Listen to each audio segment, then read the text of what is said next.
The success tutorial math and সায়েন্সে তোমাদেরকে স্বাগত জানাই।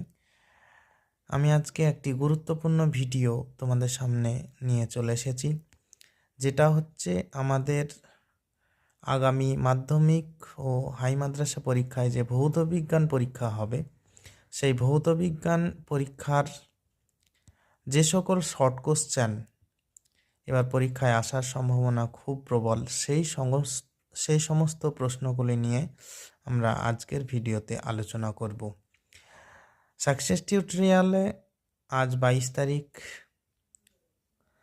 একটি পরীক্ষা নেওয়া হয়েছিল। সেই পরীক্ষায় শুধুমাত্র শর্ট কোশ্চেনের 90টি কোশ্চেন করা হয়েছিল। সময় দেওয়া হয়েছিল 1.5 ঘন্টা। তো আমি সেই প্রশ্নগুলো নিয়ে আলোচনা করব। ভিডিওটি শুরু করার আগে তোমাদের কাছে একটি রিকোয়েস্ট, যারা আমার চ্যানেলে প্রথম তারা প্লিজ চ্যানেলটি সাবস্ক্রাইব করে রেখো। আর এই ধরনের নতুন নতুন ভিডিও পাওয়ার জন্য তোমরা আমার চ্যানেলের বেল আইকন নোটিফিকেশান চালু করে রেখো। ঠিক আছে, চলো আজকে আমরা প্রথম ভিডিওতে আলোচনা করব এই 90 মার্কের মধ্যে প্রথম 30টি কোশ্চেন নিয়ে। আমাদের আজকের প্রথম যে কোশ্চেন করা হয়েছিল সেটা হচ্ছে যে অত্যন্ত মাধ্যমিকের জন্য একটি গুরুত্বপূর্ণ কোশ্চেন, যে বায়ুতে উপস্থিত একটি গ্যাসের নাম বলতে বলা হয়েছিল যার পরিমাণ বাড়লে উষ্ণতা বাড়ে ও বিশ্ব উষ্ণায়ন ঘটে। আমরা জানি যে প্রধান গ্রিনহাউস গ্যাস হচ্ছে CO2। এই CO2-র জন্যই বায়ুতে উপস্থিত হওয়ার জন্যই আমাদের উষ্ণতাটা বাড়ে ও বিশ্ব উষ্ণায়ন ঘটে। তাহলে প্রথম প্রশ্ন হলো।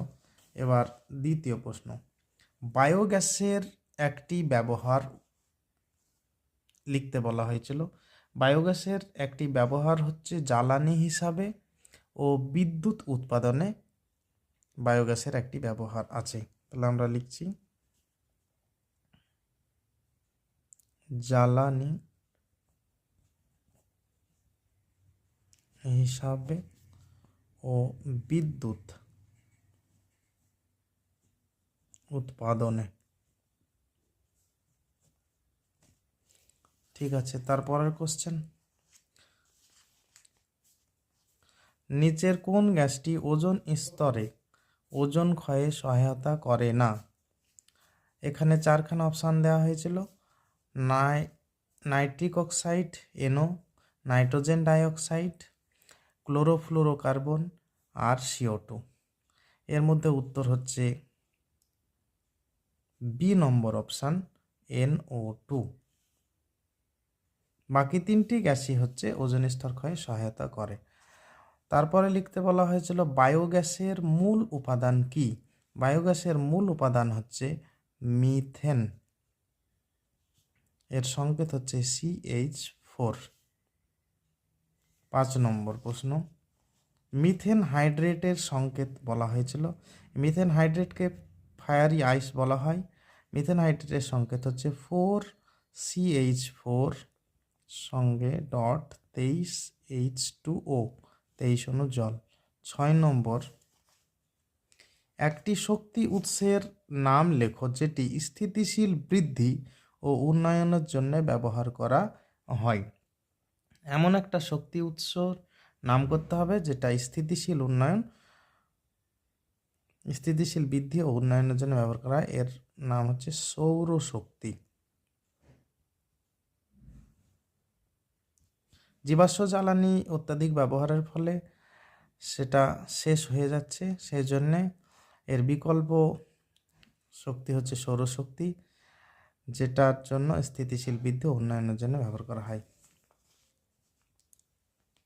এবার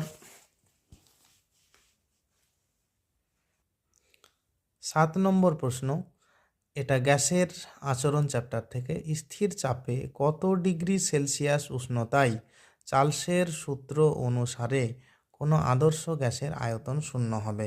এর এক্স্যাক্ট মান হচ্ছে -273.15 ডিগ্রি C।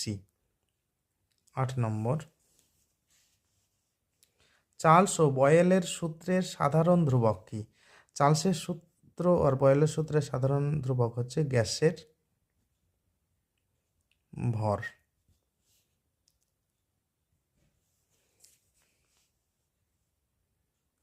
এখানে তোমাকে চার্লসের সূত্রে কি কি ধ্রুবক রাখা হয় সেটাও জানতে হবে, বয়েলের সূত্রে কি কি ধ্রুবক রাখা হয় সেটাও জানতে হবে। বয়েলের সূত্রে ধ্রুবক রাখা হয়,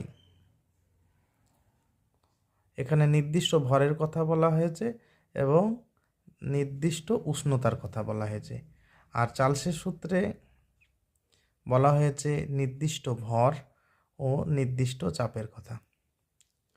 ঠিক আছে, পরের কোশ্চেন, চার্লসের সূত্রটিতে ভি বনাম টি লেখচিত্রটি অঙ্কন করো ও ইহার প্রকৃতি লেখো।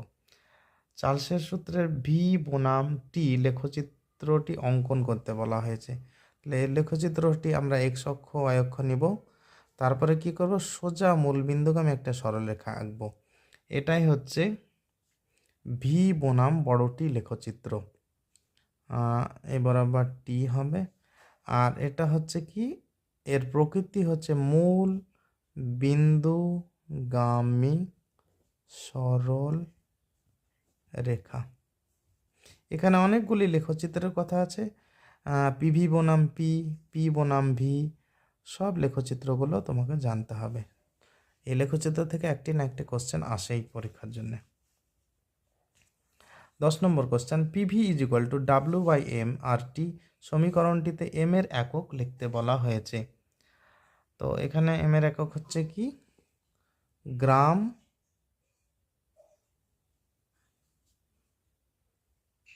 মোল টু দি পাওয়ার -1। নাম্বার 11 প্রশ্ন বলছে যে গ্যাস সংক্রান্ত বয়েলের সূত্রে পি বনাম ভি এর লেখচিত্র আঁকো। তাহলে আমাকে লেখচিত্র পি বনাম ভি যদি লেখচিত্র আঁকা হয়, আমরা এরকমভাবে দুটো অক্ষ নেব, এক্স অক্ষ ওয়াই অক্ষ।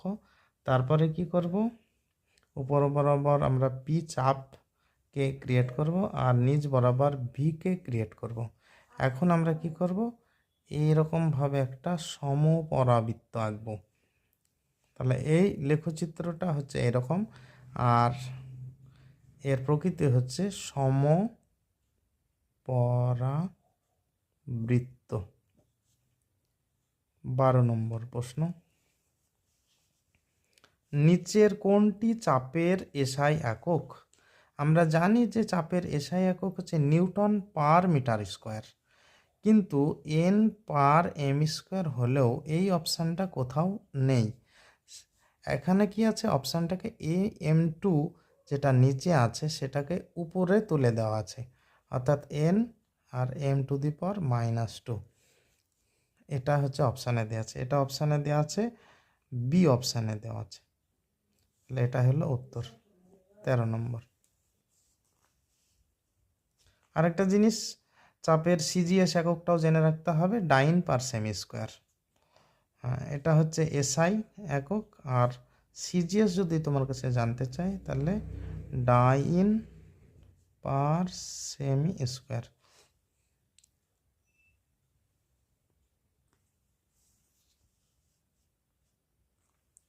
তারপর একটি প্রশ্ন করা হয়েছে যে এসটিপিতে 2.24 লিটার অধিকার করে কত গ্রাম, 4.4 গ্রাম CO2, 0.64 গ্রাম SO2, 28 গ্রাম CO আর 16 গ্রাম O2। দেখো, এর উত্তরটা তোমাকে করতে হবে এইভাবে। আমরা জানি যে এসটিপিতে যে কোনো গ্যাসের আয়তন হয় 22.4 লিটার, কিন্তু এখানে যেটা অপশানে আছে সেটা হলো 2.24, অর্থাৎ আমরা দেখতে পাচ্ছি যে 22.4 লিটারকে 2.24 করতে গেলে কি করা আছে, 10 দিয়ে ভাগ করা আছে। তাহলে 10 দিয়ে যদি 22.4কে ভাগ করা হয় তবেই সেটা কি হয়, 2.24। এখন আমাকে দেখতে হবে যে যে সমস্ত ওজনগুলা বের করা আছে সেটাতে কোন ওজনটাকে 10 দিয়ে ভাগ করা আছে। তাহলে এখানে CO2 এর ওজন যদি আমরা ক্যালকুলেট করি, কার্বনের 12, CO2 ওজন যদি ক্যালকুলেট করি, কার্বন 12 আর অক্সিজেন হচ্ছে 16, অক্সিজেন আছে দুখানা, তাহলে মোট হচ্ছে 44 গ্রাম। এখন 44 গ্রাম তো নেই, এখানে 44কে 10 দিয়ে ভাগ করা হলে 4.4 গ্রাম CO2 হবে। তাহলে এখানে দেখা যাচ্ছে যে আয়তনকেও 10 দিয়ে ভাগ করলে 2.24 হয়, আবার তার ভরকেও 4.4 গ্রাম হয়। তাহলে এটাই হলো উত্তর। বাকি কোনো উত্তরে এরকমভাবে তার ভরকে 10 দিয়ে ভাগ করে উত্তর নেই। অর্থাৎ একটা জিনিস মনে রাখতে হবে যে আয়তনকে ঠিক যেভাবে ভাগ করে বা গুণ করে উত্তর করা থাকবে, ঠিক তার ভরকেও সেভাবে উত্তরটা থাকতে হবে। ঠিক আছে, তাহলে এটা হলো উত্তর। এটা আছে অপশান নাম্বার এতে। তাহলে এ অপশান হলো আমাদের উত্তর, 4.4 গ্রাম CO2। নাম্বার 14। তারপরের প্রশ্ন করা হয়েছে উষ্ণতার কেলভিন স্কেলের প্রতি ডিগ্রি ব্যবধান সেলসিয়াস স্কেলের প্রতি ডিগ্রি ব্যবধানের সমান হয়। কথাটি ঠিক না ভুল? তাহলে এই 14 নম্বর প্রশ্নের উত্তর হলো ঠিক। 15 নম্বর প্রশ্ন। 15 নম্বর প্রশ্নে কি করা হয়েছে? আদর্শ গ্যাস। তাহলে আদর্শ গ্যাসের সংজ্ঞা কি হবে? যে সকল গ্যাস বয়েলের ও চার্লসের সূত্র মেনে চলে তারাই হলো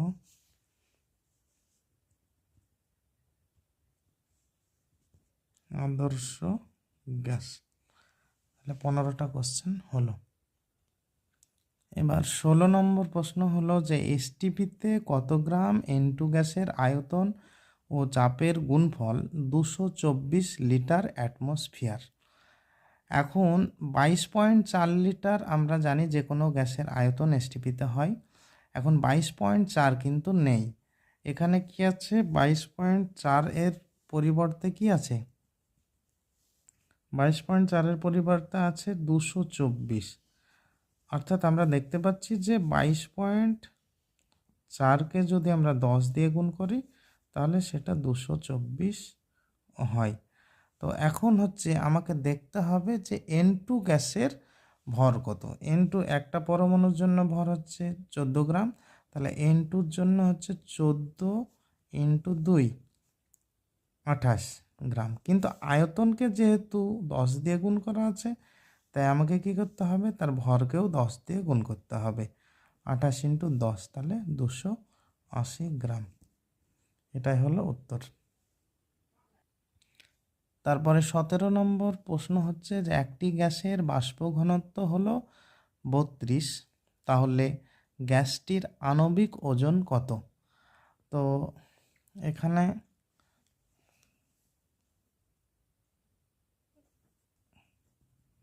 আমরা জানি যে গ্যাসের আণবিক ওজন সমান 2 × বাষ্প ঘনত্ব। তাহলে 2 × আমার দেওয়া আছে কত? বাষ্প ঘনত্বের দেওয়া আছে 32, তাহলে 2 × 32, তার মানে কত হলো? 64। তাহলে 64 গ্রাম হলো উত্তর। তারপরের প্রশ্ন দেওয়া আছে 18, যে গ্যাসীয় পদার্থের আণবিক ভর m, বাষ্প ঘনত্ব যদি d হয়, তাহলে সম্পর্কটি হলো কোনটা ঠিক হবে? এরটা বলেছে 2m = d, b বলেছে m = d, c বলেছে m = 2.8 × d, আর d বলেছে m = 2d। তো আমরা জানি একইভাবে 17 নম্বর প্রশ্নে যেটা করলাম যে আণবিক ওজন সমান 2 × বাষ্প ঘনত্ব। এখন আণবিক ওজন বলা আছে আমার কত? আণবিক ভর বলা আছে m, আর বাষ্প ঘনত্ব দেওয়া আছে ডি, তাহলে M is equal to 2D। এটা আছে আমার ডি নম্বর অপশানে, তাহলে D number option M is equal to 2D হলো উত্তর। ভিডিওটি অনেক লম্বা হয়ে যাওয়ার কারণে আমরা পরের ভিডিওতে বাকি কোশ্চেনগুলো আলোচনা করব। ঠিক আছে, এই ভিডিওটি আজকে এই পর্যন্তই।